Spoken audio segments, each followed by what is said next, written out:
Seguimos en UPAO Noticias, tenemos ahora una comunicación como siempre muy importante, ya que para nosotros como medio de comunicación la salud es prioridad. Siempre con nuestro consultor en salud, el doctor Miguel Tresierra, médico epidemiólogo. Vamos a conversar ahora sobre este caso que ha suscitado un impacto en la ciudadanía, en la población a nivel nacional, un caso de una niña de 5 años en el centro de Lima con difteria. Después de 20 años que se logra o se registra un caso de esta enfermedad. Doctor Tresierra, bienvenido a UPAO Noticias, buenas tardes. Buenas tardes, muchas gracias por la invitación. A usted, doctor, siempre por acceder a nuestras invitaciones, a nuestras convocatorias, para informar al público sobre lo importante que requiere pues estar atentos en el tema de la salud. Y quisiéramos que nos comente sobre este caso de una pequeña de 5 años con difteria, doctor, y que ha generado, pues, no con el afán de alarmar a la población, sino de informar de manera muy precisa, científica, de lo que significa esta enfermedad en la difteria, doctor Tresierra. Claro, claro. Sí, efectivamente, pues, el día 27, o sea, anteayer, el Ministerio de Salud difundió que habían diagnosticado correctamente un caso de difteria en la niña cuyas características mencionas, pero esto es importante conocer que hay varias razones, varios motivos que se confluyen y resultan en la reaparición de esta enfermedad. Si bien es cierto, desde el año 2000 no teníamos ningún caso de difteria en el Perú, no podía ser considerado erradicado el Perú, puesto que en los países limítrofes tenemos brotes que están sucediendo de difteria. En el Brasil tenemos cierta cantidad de casos que se producen allí de difteria. El problema es de que, debo de reconocer, ha habido un descuido en la cobertura de vacunaciones. Si nosotros que tenemos un poquito más de edad y bueno, yo personalmente que estoy metido en el asunto de la salud pública con mucho tiempo, cuando se inician las campañas de vacunación masiva con un bastante buen resultado de aumento de la cobertura en la década de los 85 a 90, en la 95, fue pues a propósito de tener de nuestro ministro de Salud al doctor David Tejada de Rivero. Recordemos, él había sido el presidente del comité organizador de la reunión o de la conferencia internacional sobre atención primaria en Alma Ata. Un hombre pues excelente que es invitado para ser ministro de Salud y plantea muchos lineamientos que hasta ahora muchos de ellos persisten. Y uno de ellos fue pues el control de llamamos en ese entonces, recordemos las famosas VAN, ¿no? En la campaña VAN, que era la vacunación nacional, donde no solamente el servicio salía a buscar al niño, sino también tenía un punto de espera. O sea, era una corresponsabilidad de servicio, sal a buscar a tus niños a vacunar y mamá lleva a tus niños para que reciban su vacuna. Una corresponsabilidad que funcionó muy bien. Yo he tenido oportunidad de vivir esos tiempos ya estando ejerciendo la profesión y veía pues que las coberturas llegaban a 95, 98, 99%. O sea, de cada 100 niños nacidos estaban muy bien coberturados con vacunas hasta el 99%. Sin embargo, con el tiempo esto ha ido, vamos a ver, disminuyendo por múltiples razones que no son motivo de discutirlas, ¿no? Pero sí se llega pues a una caída de vacunaciones que bordean pues el 50%. E incluso me sorprende mucho que la propia declaración de la alerta epidemiológica que ha sacado el Ministerio de Salud informe de que solo el 41% de niños estaba coberturado con vacuna para difteria en el Perú. Es decir, de cada 10 niños, solo 4 estaban debidamente protegidos, o sea, 6 estaban en riesgo de que en algún momento les apareciera esta enfermedad. Y cierto, después de que las vacunas han sido más estudiadas, probablemente en la época que se inicia esta campaña que estoy hablando de la década de los 80s, hablamos de un calendario muy sencillo. Recuerdo que había una actriz que salía con su mano informando de las 5 vacunas importantes: al nacimiento la vacuna antituberculosa, la vacuna triple poliomielítica en 3 dosis de segundo, cuarto y sexto mes, y la vacuna de sarampión al noveno o al año, al noveno mes o al 12º. Entonces, esto se ha ido aumentando, la tecnología inmunológica ha ido aumentando la cantidad de vacunas, ya estamos previniendo mucho más enfermedades, y vienen pues la antihepatitis, la antifiebre amarilla, la antiinfluenza, y se han creado pues las vacunas pentavalentes. Las vacunas pentavalentes se colocan desde el niño cumple 1 año, luego a los 2 años y a los 4 años. Ahí estamos protegiendo contra la difteria. Y tiene otras, pues, ¿no? Difteria, toferina, el tétano, la influenza y la hepatitis B. Y luego al niño se recomienda un refuerzo para difteria a los 18 meses de nacido y a los 4 años un segundo refuerzo. Probablemente esta cantidad de dosis de vacunas, esta cantidad de vacunaciones no ha crecido, y no ha crecido también en la misma proporción el número de vacunadores, y no ha crecido en la misma proporción la educación constante que debemos de tener sobre el valor de las vacunas. Hemos descuidado un poco eso y ya estamos viviendo otra vez en campañas. La famosa vacunación para las Américas que se inició hace 3 años en el mes de abril.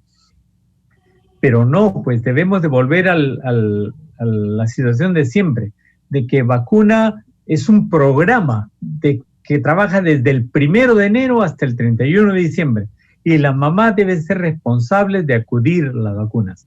Fue un socio estratégico muy bueno en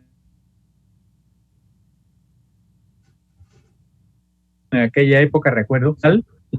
Los jardines empezaron a exigir, para matricular a un niñito, a exigir el carnet de vacunas, ¿no? Y en el carnet de vacunas pues estaban las vacunas completas, o le exigían a la mamá que pusiera las vacunas faltantes. Como todo eso se ha disminuido, tenemos un porcentaje de cobertura muy bajo. La pandemia también ha disminuido la cantidad de personas vacunando, e incluso se han suspendido muchas actividades de vacunación. Entonces, esto va en desmedro, lógicamente, de toda la protección de nuestra niñez, y redunda, pues, en apariciones de estas enfermedades que ya creíamos controladas, pero que están allí calladamente y que pueden brotar nuevamente, ¿no? Sí, Dios quiera que... Sí, perdón, sí, para que el público conozca de manera muy didáctica esta enfermedad, de qué se trata y a dónde ataca. Eso es una bacteria, la de la difteria. Sí. A diferencia del COVID, por si acaso, para que tengan diferente definición, el COVID es un virus que no tiene antibiótico, no tiene ninguna cura directa contra el virus, y esta es una bacteria para la difteria. La bacteria sí es sensible a antibióticos, ¿no? Y el médico debe indicar el correspondiente antibiótico. Pero además de eso, tenemos también otras armas terapéuticas como la antitoxina. La difteria no solamente es, el daño es producido por la bacteria misma, sino por la toxina que ésta secreta. Afecta a las vías respiratorias altas, ¿no? Ingresa entonces por vía aérea, vía respiratoria. Y pues empieza a reproducirse en la faringe, sobre todo en la faringe, pero también afecta la mucosa nasal y la parte de la laringe, donde viene la preocupación por la gravedad. Al infectar la faringe produce un exudado, que son unas manchitas de exudado de la mucosa, y estas, como van creciendo, van uniéndose. Y al unirse y consolidarse ahí, van formando una especie de placa, una membrana, que en realidad es una pseudomembrana, le llamamos nosotros, que está adherida. Algunas personas tratan de desprenderla y causa mucho sangrado. Y por eso es que se prohíbe totalmente el intentar desprender la pseudomembrana, porque se ha estudiado que esta aumentaría la cantidad de... Entonces, hay que informar a la población de que la difteria empieza con signos de dolor faríngeo, dolor de garganta, Y esos signos, pues, comunes y corrientes que tiene una faringitis, una nasofaringitis o una laringitis con problemas de voz. Pero Doctor, ¿y esa bacteria en dónde se encuentra? ¿En el ambiente? No, el contagio es de persona a persona. Si no hay una persona que te contagie, no vas a encontrar una habitación con bacilo de difteria en ese momento. Ese contagio es directo de persona a persona. Correcto. Y el tratamiento es entonces a través de antibióticos, obviamente diagnosticados por el médico, por el especialista. Sí, sí. Es importante que las mamás sepan de que tengan en cuenta esto, ¿no? Si su niño presenta signos de rinofaringitis o de faringolaringitis, hay que estarlo observando. No hay que asustarse porque puede ser con mucha probabilidad una simple faringitis por bacterias comunes, ¿no? Claro. Pero en caso, observarle la garganta. Es fácil, es sencillo observar la garganta. El niñito abre bien la boca y permite ver la pared posterior de la faringe.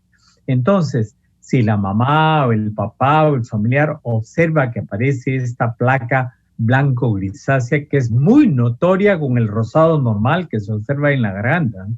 Es blanco, como una especie de blanco sucio, así, blanco-grisáceo, es bien notoria. Si aparece esto que va creciendo, esto es necesario, lógicamente, la consulta con el médico. El médico ya va a manejar. No recomendaría, de ninguna manera usen antibiótico como automedicación. Señoras, señores, padres de familia, solamente estén en observación de su niño. El médico es el que les va a indicar correctamente el antibiótico correspondiente. Ustedes van a preguntar probablemente, ¿pero qué antibiótico, doctor? Prefiero no decirlo y que eso esté en conocimiento de los médicos para un correcto manejo de la bacteria. Ustedes saben que cuando nosotros utilizamos el antibiótico, puede ser el correspondiente, pero no lo damos en la dosis adecuada y no mata a todas las bacterias y estas pueden mutar y aparece ahí la resistencia bacteriana. Doctor, ¿y esta enfermedad, la difteria, puede atacar a cualquier persona o solamente a niños? Mayormente a niños, pero sí puede atacar a cualquier persona. En algunos casos raros, muy raros, de muy poca prevalencia, hay difteria cutánea. Y se dice pues de que como afecta a cualquier mucosa, también por ahí algún caso raro en el mundo que ha sido notificado en la literatura científica, pues han encontrado difteria oftálmica, en casos raros, te lo repito, e incluso difteria vaginal. Entonces, cualquier donde haya mucosa, ahí está metida la bacteria, ahí vive y ahí contagia. Y por si acaso son aproximadamente hasta 10 días la probabilidad de contagiar. Una persona empieza los síntomas ahora, ya está en capacidad de contagio de una persona.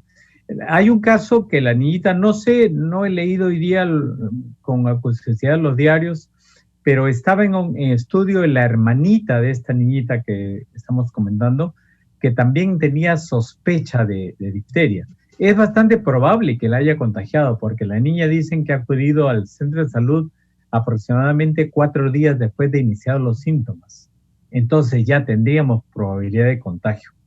Y el ministerio, felizmente, con mucha buena intención y ha determinado algunas medidas que han sido exitosas en otros lugares, ¿no? El bloqueo, la vacunación de bloqueo. Se le llama bloqueo a tú encuentras un caso en una vivienda y cercas toda la vivienda con 5 cuadras a la redonda y se hace la visita para buscar sospechosos y evaluar el estado de vacunación de los niñitos. Entonces las mamás deben tener siempre a la mano en estos días, alrededor del caso que se ha presentado, su carnet de vacunación para chequear. Correcto. ¿Y mamás pueden ir a sus hijos, llevar al centro de vacunación cercana que les apliquen esta vacuna? ¿Es posible eso, doctor? Sí, hay vacunación en el servicio público, ¿no? Con menos afluencia por el asunto del COVID.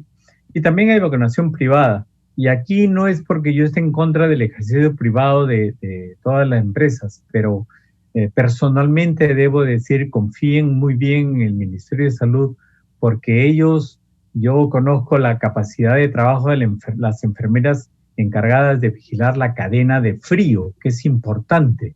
La vacuna debe de permanecer las 24 horas del día a una temperatura específica. Y yo veo las enfermeras, he tenido oportunidad de observar en el trabajo, pues cómo se preocupan. Apagón, se fue la electricidad, corran a ver sus vacunas, ¿no?